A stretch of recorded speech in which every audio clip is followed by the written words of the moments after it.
नमस्कार। स्वागत है आपका आज के नए टॉपिक एप्लीकेशन ऑफ डेरिवेटिव्स पे। ठीक है। तो बेसिकली हमने डिफरेंशिएशन पढ़ लिया है। ठीक है सर, हमने कंटिन्यूटी भी पढ़ ली है, हमने डिफरेंशिएबिलिटी भी पढ़ ली है और डिफरेंशिएशन के सारे टूल्स हमने पढ़ लिए हैं। हमने लॉगरिथमिक पढ़ लिया है, हमने पैरामीट्रिक पढ़ लिया, हर तरीके के फंक्शन का डिफरेंशिएशन सर हमको अब आता है। तो सर फिर एप्लीकेशन ऑफ डेरिवेटिव्स हम क्यों पढ़ रहे हैं, इसकी क्या ज़रूरत है सर?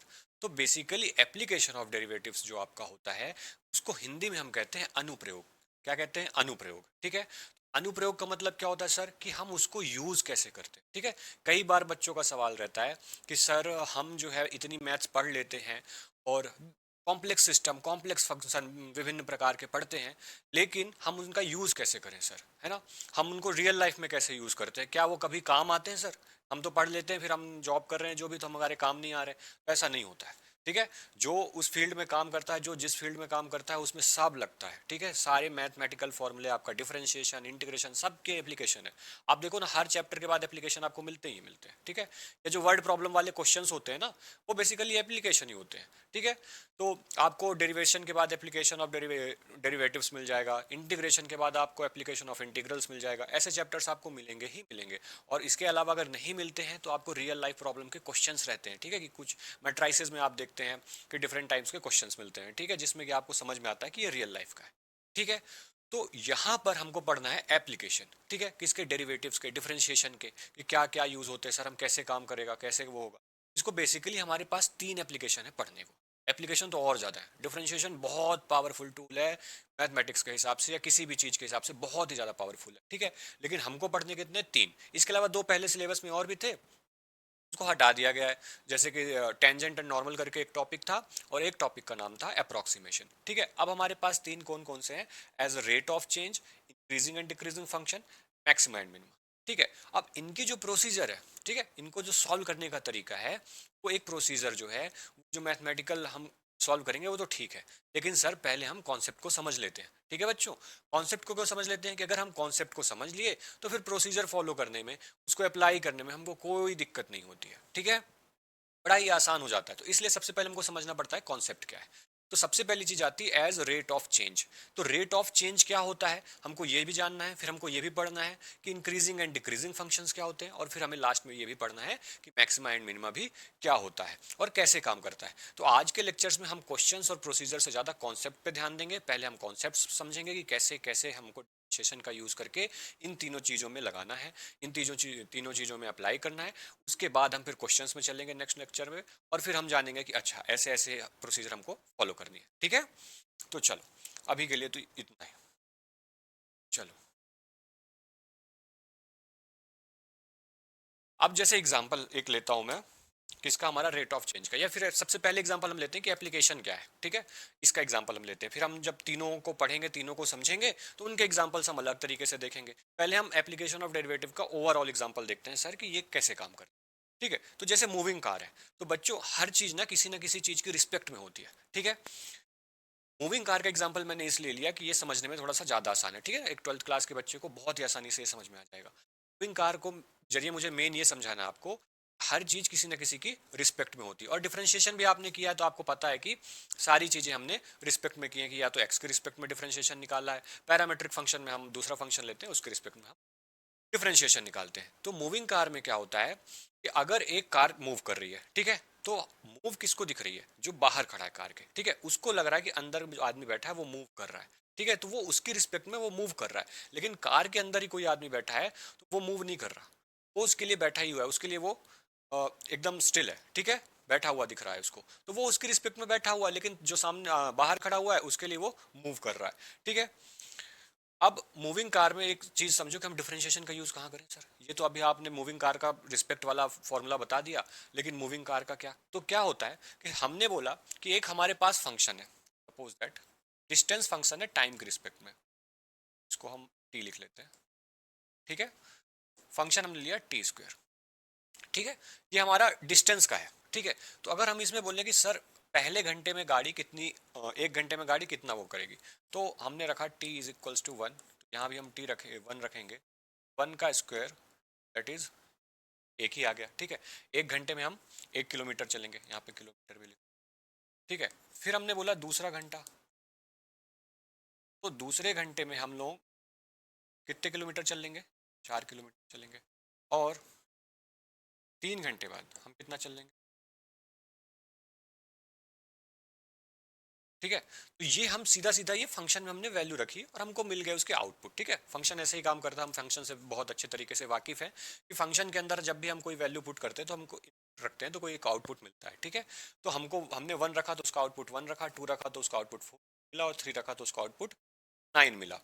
अब इसमें डिफरेंशिएशन का क्या यूज है? ठीक है, अब इस फंक्शन को मैं डिफरेंशिएट करता हूँ। मैंने कहा इसे टाइम के रिस्पेक्ट में डिफरेंशिएट कर दो सर। अब आपको पता है कि टी स्क्वायर का डिफरेंशिएशन अगर हम करते हैं कि टी के रिस्पेक्ट में, बहुत अच्छे से पढ़ते आ रहे हैं डिफरेंशिएशन में हम, तो क्या आता है कितना? ठीक है, ये तो आपको आता ही होगा। अब ये हमारा डिफरेंशिएशन आ गया कितना? 2t। ठीक है, अब इसमें अगर मैं टाइम रखूं, चलो इसमें रख के देखें सर, टी की वैल्यू 1, टी की वैल्यू रखने 1 रखने पे 2 1 इज इक्वल्स टू 2, और अगर मैं रखता हूँ टी इज इक्वल्स टू 2, तो ये क्या है सर? 2 4, यहाँ तो 1 4 9 था। अच्छा टी भी 3 भी रख के देखता हूँ, 3 इक्वल्स टू 6। ये क्या है सर?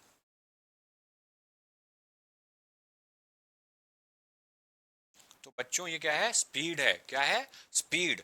तो हमने डिफरेंशिएशन के हिसाब से, डिफरेंशिएशन की मदद से, जो एक फंक्शन हमें केवल डिस्टेंस फंक्शन देके रखा था टाइम के रिस्पेक्ट में, उस फंक्शन को हमने उससे स्पीड निकाल ली। है ना पावरफुल टूल? देखो, हमको सिर्फ ये फंक्शन देके रखा था जिसमें हमको डिस्टेंस पता थी कि अलग अलग टाइम पे अलग अलग डिस्टेंस कितनी होगी, लेकिन उससे हमने डिफरेंशिएशन किया उस फंक्शन को और हमको क्या मिल गया? स्पीड। केवल एक चीज से हमने टाइम से, एक चीज के फंक्शन से हमने डिस्टेंस और स्पीड, दोनों की दोनों चीजें निकाल ली। आ रही बात समझ में? ये है डिफरेंशिएशन का मेन यूज। ठीक है, इसी तरीके से आप जो बाइक चलाते हो ना, या स्पीडोमीटर होते हैं बाइक में और कार्स में, है ना, तो आपने चलाया हो ना चलाया हो, देखा सबने होगा, है ना। तो वो सारे सारे स्पीडोमीटर सब डिफरेंशिएशन के ऊपर काम करते हैं। सबकी स्पीड हम जो निकाल रहे होते हैं, हम किसके निकाल रहे हैं? डिस्टेंस के हिसाब से ही निकालते हैं। ठीक है, डिस्टेंस फंक्शन होता है, उसका डिफरेंशिएशन करोगे तो ये सारी चीजें हमारे रियल लाइफ में यूज होती हैं। ठीक है, कि एक कार थी, हमको इतना पता है। अब रियल लाइफ में का स्पीडोमीटर, है ना, स्पीडोमीटर हमारा ऐसे ही काम करता है। डिफरेंशिएशन करो, स्पीड जो आपकी डिस्टेंस है उसके हिसाब से आप स्पीड निकाल लोगे। आपके स्पीड लिखा हुआ वहाँ पे आता है, आजकल डिजिटल स्पीडोमीटर्स होते हैं, आपको पता ही होगा, है ना। तो वहाँ पे स्पीड लिखी आती है 41 42 किलोमीटर प्रति घंटा। तो वो जो है उसके हिसाब से हम क्या कर लेते हैं? डिफरेंशिएशन की हेल्प से निकालते हैं। तो स्पीडोमीटर सबसे अच्छा एग्जाम्पल है आपका, ये समझने के लिए कि एप्लीकेशन कैसे काम करते हैं। ठीक है, चलो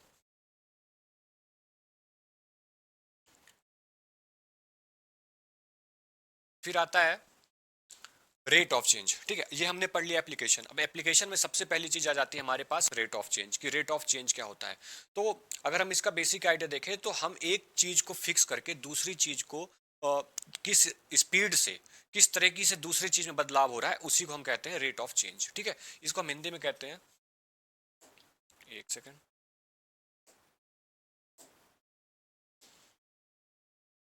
इसको हम लिखते हैं हिंदी में परिवर्तन की दर। परिवर्तन मतलब क्या होता है? चेंज। किस स्पीड से चेंज हो रहा है, रेट यही होता है ना। स्पीड हम एक तरीके से नॉर्मल भाषा में हम यूज करते हैं कि किस स्पीड से उसमें चेंज हो रहा है।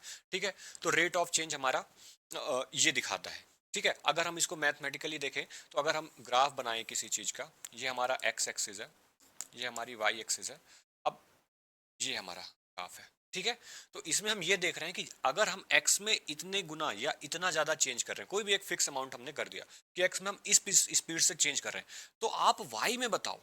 अब हर फंक्शन अलग अलग होता है ना, सारे y एक जैसे तो नहीं होते, है ना, हर फंक्शन अलग अलग होता है। तो हमको अगर x बता दिया जाए कि सर x में इस तरीके से चेंज हो रहा है, तो y में किस तरीके से होगा, ये क्वेश्चन अगर आ जाए तो हम लगाते हैं रेट ऑफ चेंज। एक चीज आपने फिक्स कर दी और उसके रिस्पेक्ट में, जो चीज आपने फिक्स की है उसके रिस्पेक्ट में दूसरी चीज पूछ ली जाए, तो हम क्या कर लगाते हैं? Rate of change. इसी को हम लिखते हैं D Y by D X. मतलब कि वाई एक्सिस के जो कोऑर्डिनेट्स हैं उसमें कितनी तेजी से चेंज हो रहा है एक्स के रिस्पेक्ट में। ठीक है, चेंज एक्स में भी हो रहा है, बट एक्स की रिस्पेक्ट में कितना तरीके से चेंज हो रहा है ना। ये हम कार और दो ट्रेन के हिसाब से देख सकते हैं, है ना। अगर दोनों ट्रेन ऐसे जा रही है, सपोज दैट स्पीड में जा रही है, ठीक है, अब एक ट्रेन ज्यादा स्पीड पे है, एक ट्रेन कम स्पीड पे है, ठीक है, मूव दोनों हो रही है, चेंज दोनों में हो रहा है, लेकिन अगर हम इसकी रिस्पेक्ट में इसकी स्पीड देखेंगे तो कम दिखेगी हमको। क्यों कम दिखेगी? कोई इंसान यहाँ पे खड़ा है सपोज, ठीक है, ये इंसान खड़ा है, इसको तो ये वाली बहुत ही ज़्यादा तेज रफ्तार से दिखेगी, क्योंकि इसके लिए जो रेट ऑफ चेंज है वो जीरो है, ये तो चेंज कर ही नहीं रहा। इसमें रेट ऑफ चेंज है, इसमें इसके रिस्पेक्ट में हमको ये थोड़ा सा इसके मुकाबले धीमी दिखे, तो रिस्पेक्ट के हिसाब से हम इसको समझते हैं, ठीक है। तो ये होता है परिवर्तन की दर, या फिर हम इसको कहते हैं रेट ऑफ चेंज। इसके बाद हाँ, अब आता है जैसे एरिया ऑफ सर्कल, एक एग्जांपल ऑफ हम देते हैं रेट ऑफ चेंज का। अब रेट ऑफ चेंज हम जरूरी नहीं कि हर बार टाइम के हिसाब से दे, ठीक है, यूनिट के हिसाब से हम चेक कर लेते हैं कि क्या है, जब वो हम क्वेश्चंस में जाएंगे उसको और अच्छे से एक्सप्लोर करेंगे। अभी के लिए हम देखते हैं कि अगर हमारे पास कोई किसी चीज का, ठीक है, अभी हम ये देखेंगे कि हमारे पास अगर, जरूरी नहीं कि हर बार हम टाइम के रिस्पेक्ट में डिफरेंशिएट करें, है ना। अभी एस जो फंक्शन दिया था टी स्क्वायर दिया था, उसको हमने टी के रिस्पेक्ट में डिफरेंशिएट कर दिया, ठीक है सर। तो टी के रिस्पेक्ट में हम हमेशा नहीं करेंगे, है ना। हमसे कुछ और भी पूछ सकता है, कैसे पूछ सकता है कि सपोज दैट एक सर्कल दिया हुआ है सर, ठीक है, अब उस सर्कल में हमको चेंज पता करना है। कब पता करना है सर? जब हमने ये बता दिया कि रेडियस में क्या चेंज हो रहा है, ठीक है, हमने फिक्स कर दिया कि रेडियस में इस स्पीड से चेंज हो रहा है, रेडियस हर मिनट दुगनी हो रही है, या कुछ भी हमने एक फिक्स कर दिया अमाउंट, ये एग्जांपल के लिए, ठीक है। तो हमने एक फिक्स कर दिया कि रेडियस अगर इस स्पीड से चेंज हो रही है सर, तो सर्कल का जो एरिया है उसमें किस तरीके से चेंज आ रहा है, ठीक है। अब हम हर बार तो निकालते नहीं रहेंगे वैल्यू की, जब T1 है तो T2 है, हर ऐसे निकाले, एक जनरल फॉर्मूला हो जाता है। तो उसके लिए डिफरेंशिएशन बहुत पावरफुल टूल है, ठीक है। अगर हमारे पास एक सर्कल है, सपोज दैट इसकी रेडियस r है, ठीक है, तो हम अब टाइम के रिस्पेक्ट में डिफरेंशिएशन नहीं करेंगे, किसके रिस्पेक्ट में करेंगे? आर के रिस्पेक्ट में, क्योंकि हमको चेक किसके रिस्पेक्ट में करना है? आर के रिस्पेक्ट में करना है ना। तो आर के सापेक्ष हम इसका अवकलन करेंगे। तो अगर हमारे पास एरिया का फॉर्मूला नॉर्मली क्या होता है? पाई आर स्क्वायर, ठीक है, ये हमारे पास फॉर्मूला होता है एरिया, ठीक है, सर्कल का। अब इसको हमने बोला कि हमको रेट ऑफ चेंज जानना एरिया का, तो हम क्या करेंगे? इसको डिफरेंशिएट कर दो सर, डिफरेंशिएट कर दिया।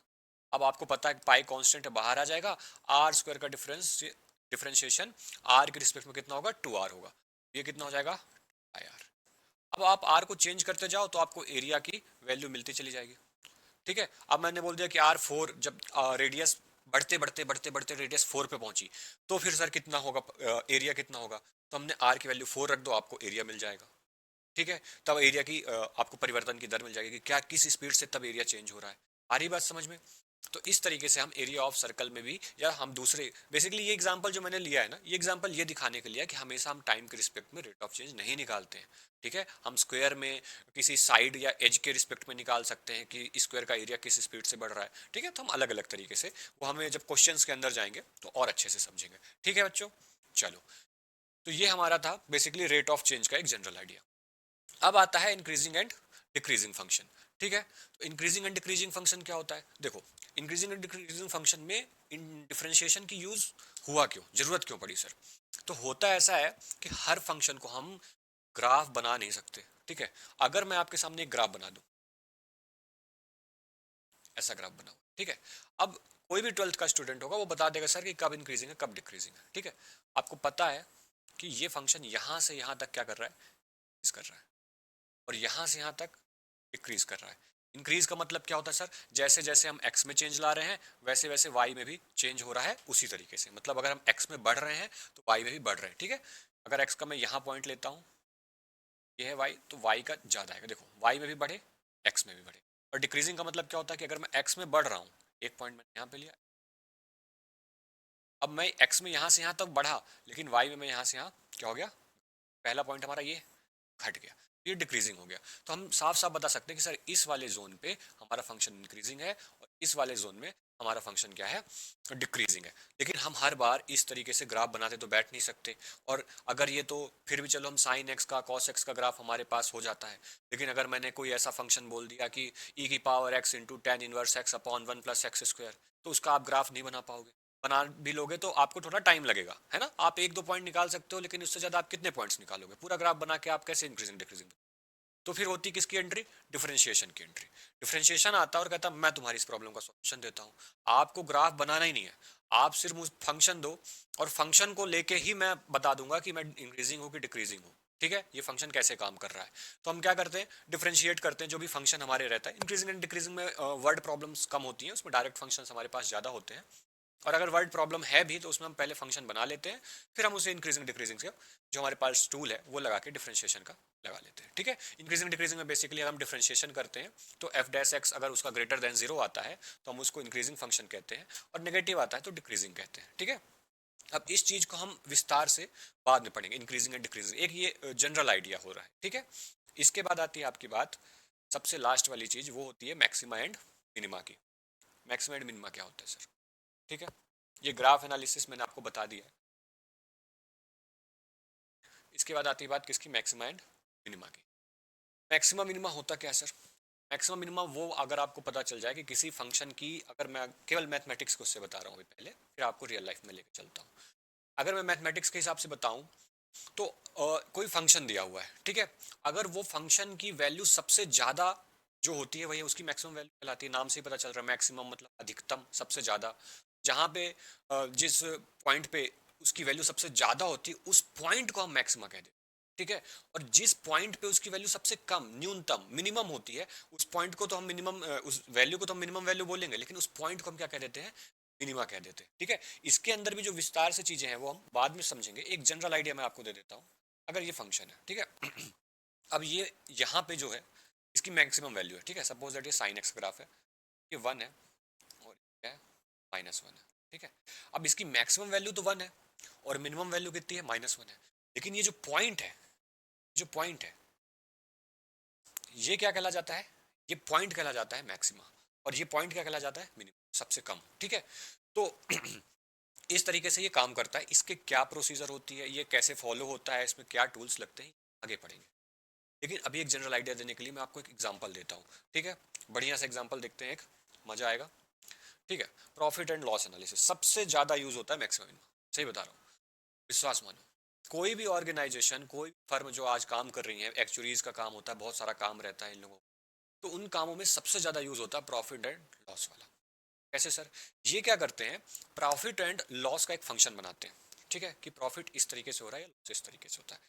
उस फंक्शन को वो डिफरेंशिएट करके उसका मैक्सिमम, मिनिमम और मैक्सिमम वैल्यू और मिनिमम डालते हैं।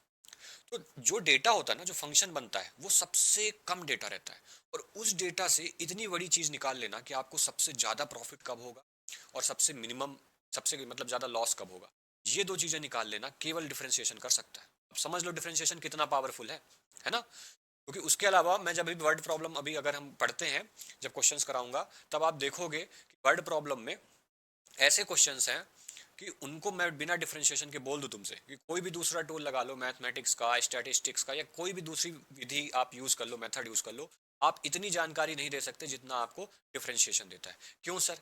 कि प्रॉफिट एंड लॉस फंक्शन में वो सिर्फ आपका मैक्सिमम प्रॉफिट और मैक्सिमम लॉस नहीं बताता, वो मिनिमा और मैक्सिमम ही बताता है, वैल्यू बस नहीं। हमको पॉइंट्स भी पता चलते हैं कि वो मैक्सिमम जो प्रॉफिट है वो कब होगा, और मिनिमम जो सबसे ज्यादा लॉस है या सबसे कम प्रॉफिट है वो कब होगा। ठीक है, अगर प्रॉफिट फंक्शन मिला है तो उससे हमको सबसे ज्यादा प्रॉफिट और सबसे कम प्रॉफिट मिल जाता है। लॉस है तो सबसे ज्यादा लॉस और सबसे कम लॉस भी मिल जाता है। ठीक है, और वो कब होगा ये चीज पता करना किसी भी ऑर्गेनाइजेशन, किसी भी कंपनी के लिए बहुत बड़ी चीज होती है। अगर उनको ये पता चल जाए ना कि हाँ अगले दिसंबर में हम घाटे में जाने वाले हैं 2 लाख रुपए के, ठीक है, तो वो प्रिपेयर हो जाते हैं उस हिसाब से, है ना? वो अपने अपने जो उनके प्लान्स हैं, प्लान्स को थोड़ा सा मॉडिफाई कर लेते हैं कि अच्छा अब हमको इस टाइम में जाके या इस टाइम पे जाके हमको थोड़ा सा घाटा होने वाला है या फायदा होने वाला है, फायदा होने वाला है तो चीज़ें कैसी होंगी। तो ये बहुत बड़ी जानकारी होती है किसी भी कंपनी के लिए, ये पता करना के लिए सबसे ज़्यादा प्रॉफिट कब और कितना होगा और सबसे ज़्यादा लॉस कब और कितना होगा। तो ये सिर्फ डिफरेंशिएशन कर सकता है ना? तो इसमें जो फंक्शंस होते हैं, ये मैक्सिमम मिनिमम जो चैप्टर, जो पार्ट है डिफरेंशिएशन का, इस पार्ट में हमको फंक्शंस बनाना ही सबसे टफ काम है। ठीक है, क्योंकि अगर हमको कोई फंक्शन सीधा दे दिया तो हम तो अभी बिल्कुल सर खेल के आ रहे हैं ना फंक्शन से। हमको सीधा कोई दे दिया x square minus three x plus 60, सीधे बना बनाया फंक्शन दे दिया, इसका डिफरेंशिएशन करना किसके लिए टफ है? ठीक है, हम तो पूरा डिफरेंशिएशन सर खा के आ रहे हैं, हमको बड़ा आसानी से पता है कि सर ये 2x-3 होगा। ठीक है, फिर जो भी वैल्यूज दी हैं हम उसके हिसाब से कर देंगे। तो मैक्सिमम मिनिमम में जो सबसे टफ चीज़ होती है वो रहती है आपको फंक्शन बनाना। ठीक है, क्योंकि वर्ड प्रॉब्लम्स रहती हैं बोर्ड के हिसाब से, और वर्ड प्रॉब्लम में क्या होता है कि बच्चे फंक्शंस बना ही नहीं पाते, उसमें कॉम्प्लिकेट करके लिख दिया है। ठीक है, तो बच्चे, वो सबसे टफ काम है, वो बन गया फंक्शन, तो उसके बाद जो बाकी पूरी की पूरी प्रोसीजर है मैक्सिमम मिनिमम निकालने की, बहुत ईजी लगने लगती है बच्चों को, क्योंकि नॉर्मल डिफरेंशिएशन है, 2 बार करो 3 बार करवाओ सर हम कर लेंगे। ठीक है, लेंदी होगा हम कर लेंगे, हम डिफरेंशिएशन मेरे को अच्छे से आता है सर, वही वही टूल्स हमको पता है, प्रोडक्ट क्या होता है, क्वोशिएंट रूल क्या होता है, चेन रूल क्या होता है, पैरामेट्रिक लॉगरिथमिक सब पढ़ रखा है सर हमने। ठीक है, तो ये मेन काम हो जाता है कि हम उनको कैसे भी हम मिलके फंक्शन हमको मिल जाए। एक बार फंक्शन मिल गया, एक बार फंक्शन निकाल डाला तो लाइफ झिंगा लाल। ठीक है, ये चीज़ें आपको ध्यान रखनी है। तो बेसिकली हमने आज क्या पढ़ा, ठीक है, ओवरव्यू हमने देखा है कि एप्लीकेशन कैसे काम करते हैं। तो मैं एक बार फिर से थोड़ा सा रिवाइंड कराना चाहूँगा आप लोगों को। सबसे पहले हमारा आ जाता है क्या, as a rate of change, किसी के रिस्पेक्ट में को दूसरी चीज़ में कितना चेंज हो रहा है सर, परिवर्तन की दर क्या है सर, किस स्पीड से चेंज हो रहा है। ठीक है, इसमें एक चीज़ फिक्स रहती है और सीधे सीधे वैल्यूज़ निकल जाती है। ठीक है, क्वेश्चंस करेंगे तो और जनरल आइडिया और अच्छे से एक्सप्लोर करेंगे इस topic। अभी एक ओवरव्यू है। सेकेंडरी हमारे पास आता है क्या, increasing and decreasing function, increasing and decreasing function. इसमें क्या होता है सर, कब फंक्शन इंक्रीज कर रहा है, कब डिक्रीज कर रहा है ना, कब फंक्शन ऊपर जाएगा, कब फंक्शन नीचे जाएगा। शेयर मार्केट में देखते हो आप, ऐसे ऐसे ऐसे ग्राफ बना रहता है ना, कब ग्राफ सबसे ऊपर चला जाएगा, कब ग्राफ नीचे जाएगा, कब हमको प्रॉफिट होगा, कब हमको लॉस होगा। तो ये चीज़ हमको किससे मिलती है, डिफरेंशिएशन से हम निकाल सकते हैं फंक्शन या फंक्शन हम खुद। ठीक है, थर्ड नंबर पे आता है हमारा क्या, maximum minimum. Maximum minimum sir differentiation की मदद से हम सबसे ज़्यादा वैल्यू, सबसे कम वैल्यू भी निकाल सकते हैं, है ना। ये बेसिकली इसी को हम एडवांस कर दो, इंक्रीजिंग डिक्रीजिंग फंक्शन है ना, ऐसा ऐसा, इसी को एडवांस कर दो तो मैक्सिमम मिनिमम। ठीक है, ये कैसे होता है, इसकी क्या प्रोसीजर है, कैसे हम शिफ्ट करेंगे increasing and decreasing and maximum minimum, ये सारी चीज़ें हम आगे वाली क्लासेस में, आने वाली में पढ़ेंगे। अभी के लिए हम बस ये तीन चीज़ें जान ली कि किस तरीके से काम करती। ठीक है बच्चों, चलो धन्यवाद। आई होप आप लोगों को ये टॉपिक समझ में आया होगा अभी हमारे कॉन्सेप्ट के हिसाब से। और जब हम क्वेश्चंस में जाएंगे और चीज़ें करेंगे, धीरे धीरे हम और अच्छे से पढ़ेंगे। Thank you.